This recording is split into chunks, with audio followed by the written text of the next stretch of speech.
Lorsque je suis monté sur le trône le 15 septembre 1973, à la suite du décès de mon bien-aimé grand-père, le roi Gustave VI Adolphe, je n'avais que 27 ans. C'était une période de transition non seulement pour ma famille, mais également pour la Suède dans son ensemble. Mon règne a commencé sous le signe du changement, alors que la monarchie s'adaptait aux attentes de la société moderne.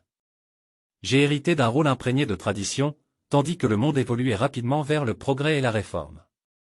Dès le début, mon objectif était clair, moderniser la monarchie suédoise et garantir sa pertinence dans une société en pleine mutation. J'ai compris que la famille royale devait servir de symbole unificateur, dépourvu d'influence politique, mais profondément engagée auprès du peuple. Les années 1970 furent marquées par des défis, notamment les turbulences économiques mondiales et la crise pétrolière, qui exigeaient une grande résilience de la part du peuple suédois. Mon rôle était d'assurer stabilité et continuité au milieu de ces incertitudes. En 1976, j'ai épousé Sylvia Sommerlath, une union qui a apporté une nouvelle chaleur et une plus grande accessibilité à la monarchie. L'intelligence, la grâce et le dévouement de Sylvia ont profondément complété ma vision. Ensemble, nous avons élevé 3 enfants, la princesse héritière Victoria, le prince Carl Philippe et la princesse Madeleine. Victoria, en tant que mon héritière, incarne la force et l'adaptabilité nécessaires pour guider la monarchie vers l'avenir.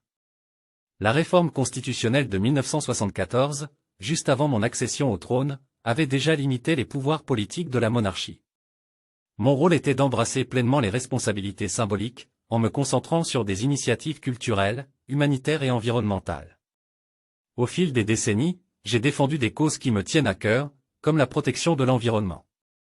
La beauté naturelle de la Suède m'a toujours inspiré, et j'ai cherché à souligner l'importance de la durabilité bien avant que cela ne devienne une priorité mondiale.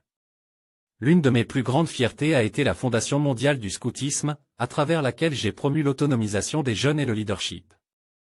J'ai pu constater l'impact transformateur du scoutisme sur les jeunes, en inculquant des valeurs de communauté et de responsabilité. Au fil des années, mon règne a vu la Suède croître en tant que nation, culturellement diversifiée, socialement progressiste et économiquement solide. De l'essor technologique des années 1990 au défi du changement climatique au XXI siècle, j'ai vu la Suède naviguer dans les complexités de la modernité avec résilience et innovation. Cependant, la pandémie de Covid-19 en 2020 a peut-être été l'un des défis les plus profonds de mon règne. Elle a mis à l'épreuve le tissu même de notre société. Durant ces périodes difficiles, j'ai cherché à offrir un sentiment d'espoir et d'unité, en soutenant les efforts pour protéger la santé publique et témoigner de la compassion envers les personnes touchées. Alors que je réfléchis à mon parcours, à l'approche du 1er janvier 2025, je m'émerveille des changements dont j'ai été témoin. En 5 décennies, j'ai servi en tant que gardien des traditions et promoteur du progrès. Je suis profondément honoré du privilège d'avoir fait partie de l'histoire de la Suède durant ces temps de transformation. Mon espoir pour l'avenir repose sur la sagesse des générations à venir. Je suis convaincu que la princesse héritière Victoria dirigera la monarchie avec grâce et dévouement, en perpétuant les valeurs qui nous définissent en tant que nation.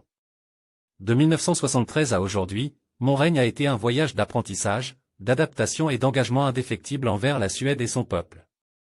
C'est l'honneur de ma vie d'avoir servi en tant que votre roi.